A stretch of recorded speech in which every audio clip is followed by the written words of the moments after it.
Hello students, तो आइए इस वीडियो में अब शुरू करते हैं हम लोग केमिस्ट्री में पीरियोडिक टेबल में अगला टॉपिक जिसे हम कहते हैं पीरियोडिक प्रॉपर्टीज। और इसमें पहला जो टॉपिक आज डिस्कस करने जा रहे हैं वो है एटॉमिक साइज और एटॉमिक रेडियस। देखिए, किसी एटम का जो साइज है वो बड़ा या छोटा हो सकता है और वो डिपेंड करेगा उसकी रेडियस पे। तो सवाल उठता है, ये एटॉमिक रेडियस क्या है। आप देख सकते हैं ये एक एटम का न्यूक्लियस है और इसके चारों ओर ये इसके एनर्जी शेल्स बने हुए हैं। ये देखिए, ये इसके एनर्जी शेल हैं। तो यहां पर मैंने 3 एनर्जी शेल्स बनाए हुए हैं। अब आप देखिए, इसका ये सेंटर है, न्यूक्लियस के सेंटर पे आ गए एटम के, और यहां से लेके इसकी आउटर मोस्ट ऑर्बिट तक का ये डिस्टेंस कहलाता है एटॉमिक रेडियस। यानी कि distance between the centre of the nucleus of an atom to its outer most orbit is known as atomic radius. अगर ये आउटर मोस्ट ऑर्बिट यहां पर ना हो के केवल यहां तक होती, यानी केवल इसमें 2 एनर्जी शेल होते, तो रेडियस कम होती। 1 एनर्जी शेल होता तो रेडियस और भी कम होती। मींस रेडियस का घटना या बढ़ना, एटॉमिक के साइज का घटना या बढ़ना किस पे डिपेंड कर रहा है? उसकी एटॉमिक रेडियस पे डिपेंड कर रहा है। तो ये बिल्कुल सिंपल सी प्रॉपर्टी है, इसकी बेसिस पे एटॉमिक साइज डिसाइड होता है। और आप जानते हैं एटॉमिक साइज और इसके एटॉमिक रेडियस के डिसीजन से ही बड़ा है ये कि छोटा है एटम, इसका पूरा कॉन्फ़िगरेशन बदलता है, और कॉन्फ़िगरेशन बदल जाने से उसकी सारी केमिकल एंड फिजिकल प्रॉपर्टीज में चेंज आने लगते हैं, उसके बिहेवियर में चेंज आने लगता है। तो ये बड़ी इंपॉर्टेंट प्रॉपर्टी है। एक बात यहां पे और समझ लीजिए, एक वर्ड हम यूज करते हैं बॉन्ड लेंथ। अब देखिए, अभी हमने बोला कि ये तो इसकी रेडियस है, और अगर हम 2 एटम्स, अब हो सकता है एक एटम के साथ दूसरा एटम जुड़ रहा हो, तो 2 एटम्स जब जुड़ते हैं तो सेंटर टू सेंटर उनके न्यूक्लियस से डिस्टेंस को मेजर करते हैं। जितना भी ये टोटल डिस्टेंस होता है इसको कहते हैं बॉन्ड लेंथ। तो बॉन्ड लेंथ एक अलग चीज है और एटॉमिक रेडियस एक दूसरी चीज है। Radius of the atomic unit of the atomic radius होती है एंगस्ट्रॉम। तो ये भी आपको ध्यान रखना है। अब हम लोग देखेंगे कि किन फैक्टर्स पे ये एटॉमिक रेडियस डिपेंड करती है और कैसे इसके ट्रेंड्स आते हैं, कैसे लेफ्ट टू राइट जाने पे, कैसे टॉप टू बॉटम आने पे इन पीरियोडिक टेबल इस एटॉमिक रेडियस में चेंज होता है, और उसके रिलेशन में properties of the elements change होती हैं। तो in relation to atomic size यहां पर 2 फैक्टर्स हैं जो एटॉमिक साइज यानी कि एटॉमिक रेडियस को डिसाइड करते हैं, जिनकी बेसिस पे हम उस किसी एटम के एटॉमिक साइज को डिसाइड कर लेते हैं। वो 2 फैक्टर्स हैं नंबर ऑफ शेल्स और न्यूक्लियर चार्ज।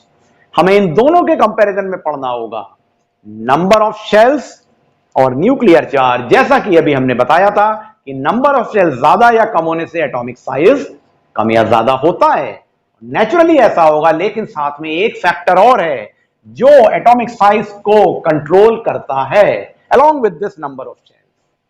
अभी तो हमने एक जनरल वे में डेफिनेशन पढ़ दी थी, एटॉमिक साइज बड़ा या छोटा होगा, वो यहां पर भी है। तो आप देख सकते हैं यहां पर केवल एक शेल है, तो न्यूक्लियस से इस शेल तक का डिस्टेंस ये एटॉमिक रेडियस है। ऐसे यहां पर ये एटॉमिक रेडियस है, आप देख रहे हैं यहां पे ये एटॉमिक रेडियस ज्यादा है क्योंकि नंबर ऑफ शेल ज्यादा है, 2 है। तो naturally size of this atom is greater because atomic radius is greater as compared to this atom. तो number of shells ज्यादा हो जाने से, यानी कि as the number of shell increases, size of the atom will increase. Naturally ऐसा होगा क्योंकि distance from the center of the nucleus to the outermost shell increases, तो number of shell बढ़ जाने से atomic size increase हो जाएगा। ये एक जनरल ट्रेंड है, एक बाय डेफिनेशन हमने देखा। लेकिन इसके साथ में एक और फैक्टर काम करता है एटॉमिक साइज को कंट्रोल करने के लिए, वो होता है न्यूक्लियर चार्ज।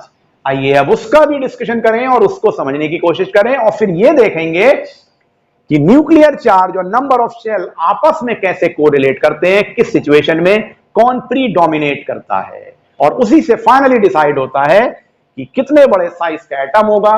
वो इंक्रीजिंग ऑर्डर होगा, डिक्रीजिंग ऑर्डर होगा, फ्रॉम लेफ्ट टू राइट और टॉप टू बॉटम। तो देखिए, along with the radius, atomic radius और number of shell in the atom, दूसरा जो फैक्टर बड़ा इंपॉर्टेंट फैक्टर है जो कई बार प्रीडोमिनेट कर सकता है या कई बार नहीं भी कर सकता है, ये होता है न्यूक्लियर चार्ज। तो न्यूक्लियर चार्ज क्या है? किसी भी एटम में ये शेल्स हैं, एनर्जी शेल, और ये है न्यूक्लियस, और न्यूक्लियस के अंदर प्रेजेंट जो चार्ज है ये पॉजिटिव चार्ज होता है, प्रोटॉन्स होते हैं यहाँ पे, जो इसके एटॉमिक नंबर को भी सिग्निफाई करते हैं।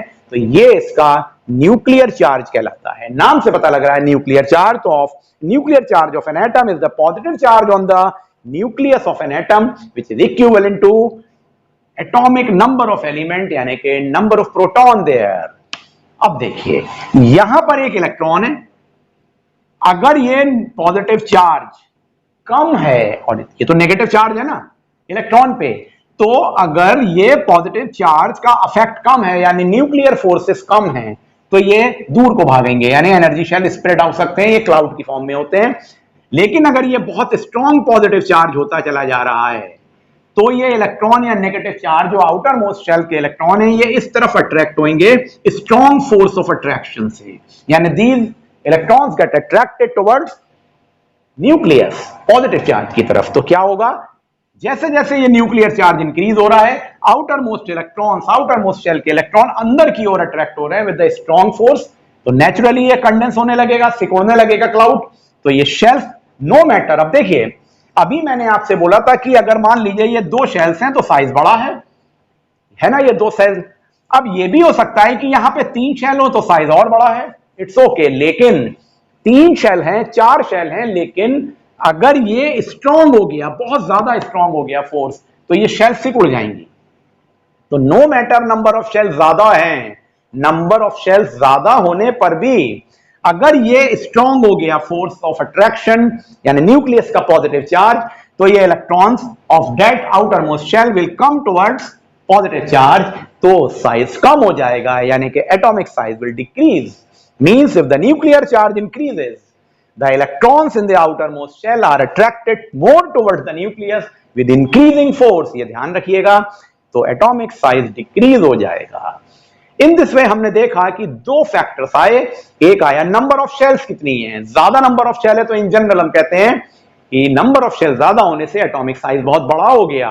लेकिन अगर आप कॉमन सेंस लगाइए, नो मैटर बहुत सारी शेल्स हैं, लेकिन अगर ये पॉजिटिव चार्ज बड़ा हो गया तो वो सिकुड़ जाएंगी, सेल कंडेंस हो जाएंगी और साइज छोटा हो जाएगा। तो यहां दो फैक्टर्स में किस सिचुएशन में कौन सा फैक्टर कब इफेक्टिव होता है, इसकी बेसिस पे डिसाइड होता है trend in the periodic table about the atomic size in the period from left to right and in the group from top to bottom. आइए अब इसको डिस्कस कर लेते हैं। तो आइए अब एटॉमिक साइज को, बिहेवियर को हम across the period from left to right देखें। तो देखिए, जब हम एक एटॉमिक रेडियस के रिस्पेक्ट में बात करते हैं और लेफ्ट टू राइट जाते हैं किसी भी पीरियड में, फॉर एग्जांपल हमने यहाँ पे पीरियड सेकंड का एक एग्जांपल लिया है। देखिए, लेफ्ट की पोजीशन से शुरू होकर राइट तक गए हैं, तो lithium, beryllium, boron, carbon, nitrogen, oxygen, fluorine and neon. जब हम एक पीरियड में चलते हैं, तो जैसा कि हम जानते हैं लेफ्ट टू राइट जाने पे उसके नंबर ऑफ शेल्स में तो कोई चेंज नहीं होगा। यही तो होता है, यही तो पीरियड को डिसाइड करने का तरीका है। तो क्योंकि नंबर ऑफ शेल तो सिमिलर रहेंगी सब में, सारे एलिमेंट्स की नंबर ऑफ शेल इक्वल है, तो इस बेसिस पे तो हम कहेंगे कि इनके साइज में कोई चेंज नहीं हो रहा है। नेचुरली ऐसा ही होगा, क्योंकि पीरियड की पोजीशन की फर्स्ट पीरियड है, सेकंड पीरियड है, थर्ड पीरियड है, किस आधार पर डिसाइड करते हैं, क्योंकि इन सभी में नंबर ऑफ शेल्स 2 हैं, तो सेकंड पीरियड के एलिमेंट है, तो क्योंकि नंबर ऑफ शेल 2 है, जिससे हम कहते हैं उसकी रेडियस, एटॉमिक रेडियस, तो वो तो इक्वल आएगी। मींस जब हम लेफ्ट टू राइट जा रहे हैं तो नंबर ऑफ शेल के आधार पे अगर हम देखें तो number of shells remain same, तो कोई फर्क नहीं आएगा इसमें, एटॉमिक रेडियस में। लेकिन जब हम लेफ्ट टू राइट चलते हैं तो हम देखते हैं ये जो एलिमेंट्स हैं इनमें न्यूक्लियर चार्ज बढ़ने लगता है। मींस जैसे जैसे हम लिथियम, बेरिलियम, बोरॉन इधर की तरफ जाते हैं, तो यहां तक आते आते, फ्लोरीन तक आते आते न्यूक्लियर चार्ज बहुत स्ट्रांग हो जाता है। और अगर न्यूक्लियर चार्ज स्ट्रांग हो गया तो इलेक्ट्रॉन्स अट्रैक्टिव फोर्स से अट्रैक्ट होंगे टुवर्ड द न्यूक्लियस, तो एटॉमिक साइज डिक्रीज हो जाएगा। तो न्यूक्लियर चार्ज इंक्रीज हो जाता है फ्रॉम लेफ्ट टू राइट, इसलिए एटॉमिक साइज डिक्रीज हो जाता है। तो देख सकते हैं आप, लिथियम का साइज सबसे बड़ा होता है 1.55 एंगस्ट्रॉम, और जब हम फ्लोरीन पे आते हैं तो 0.4 एंगस्ट्रॉम, साइज कम है, सबसे कम है। लेकिन नियॉन के केस में एक एक्सेप्शन है, इसका साइज देखिए बड़ा है 1.12 एंगस्ट्रॉम, क्योंकि इसकी आउटर मोस्ट ऑर्बिट में 8 इलेक्ट्रॉन है, ये तो नोबल और इनर्ट गैस है, तो ये अट्रैक्शन के बजाय रिपल्सिव फोर्स लगाने लगते हैं, तो न्यूक्लियर चार्ज से रिपल्सिव फोर्स लगता है, क्योंकि आउटर मोस्ट ऑर्बिट में 8 इलेक्ट्रॉन है, इसलिए इसका नियॉन का साइज इनके साइज से बड़ा होता है, लेकिन लिथियम से तो छोटा ही है। तो आप देख सकते हैं यहां पे नंबर ऑफ शेल की कोई इंपॉर्टेंस नहीं रह गई जब हम लेफ्ट टू राइट जा रहे थे, क्योंकि वो तो कांस्टेंट रहती हैं। और प्रीडोमिनेट कौन कर गया? Nuclear charge. इसलिए न्यूक्लियर चार्ज बढ़ने से, atomic radius left to right जाने से, ये एटॉमिक साइज डिक्रीज होता चला जाता है। इसी तरह से अब हम trend from top to bottom in the group को डिस्कस कर लेते हैं। तो आइए अब एटॉमिक साइज और एटॉमिक रेडियस का रिलेशन डाउन द ग्रुप कैसे ट्रेंड चेंज होता है, इसको समझने की कोशिश करें। तो देखिए, ये एक ग्रुप है, एल्कली ग्रुप है, lithium, sodium, potassium, rubidium, caesium, जिसमें ये टॉप पर है और ये बॉटम पर है। तो ये हमें इसका ट्रेंड चेक करना है एटॉमिक साइज का। और जैसा कि हम जानते हैं, एटॉमिक साइज या रेडियस दो फैक्टर्स पे डिपेंड करती है, नंबर ऑफ शेल्स और न्यूक्लियर चार्ज। तो देखिए, अगर हम यहां पे देखें तो ये सेकंड पीरियड के एलिमेंट है, ये थर्ड पीरियड का एलिमेंट है, एंड सो ऑन। देखिए, पीरियड बढ़ते जा रहे हैं ना। और जैसा कि हम जानते हैं, पीरियड किस चीज को सिग्निफाई करता है? Number of shells. तो नंबर ऑफ शेल तो नीचे जाने पे बढ़ती जाएंगी। मींस यहां पर अगर एक नंबर ऑफ शेल है तो यहाँ पे 2 या 3 नंबर ऑफ शेल है, या 4 नंबर ऑफ शेल है। तो ये अगर थर्ड पीरियड है तो यहाँ 3 शेल्स होंगी, यहाँ पे 1 शेल, 2 शेल्स होंगी, यहाँ पे 4 शेल्स होंगी, 5 शेल्स होंगी। इसका मतलब number of shells, atomic shells या एनर्जी लेवल बढ़ते जा रहे हैं डाउन द ग्रुप आने पे। और अगर नंबर ऑफ शेल्स बढ़ते जा रहे हैं तो क्या होगा? एटॉमिक साइज बढ़ता चला जाएगा। तो देखिए, number of shell increases down a group, so atomic size will increase. Atomic size बढ़ जाता है। पहला पॉइंट हो गया, ये याद रखिए। लेकिन एट द सेम टाइम अगर हम न्यूक्लियर चार्ज के रिलेशन में देखें तो ऊपर से नीचे यानी टॉप से बॉटम एक ग्रुप में आने पर न्यूक्लियर चार्ज भी बढ़ता चला जाता है। यानी नंबर ऑफ शेल भी बढ़ते हैं तो न्यूक्लियर चार्ज भी इंक्रीज होता है। तो nuclear charge also increases down a group. पर इससे क्या होगा? फोर्स ऑफ अट्रैक्शन ज्यादा लगने लगेगा टुवर्ड्स द न्यूक्लियस और द आउटर मोस्ट इलेक्ट्रॉन, तो साइज डिक्रीज होने लगेगा। यानी न्यूक्लियर चार्ज तो एटॉमिक साइज को डिक्रीज कर रहा है, लेकिन number of shell atomic size को इंक्रीज कर रही है down the group from top to bottom.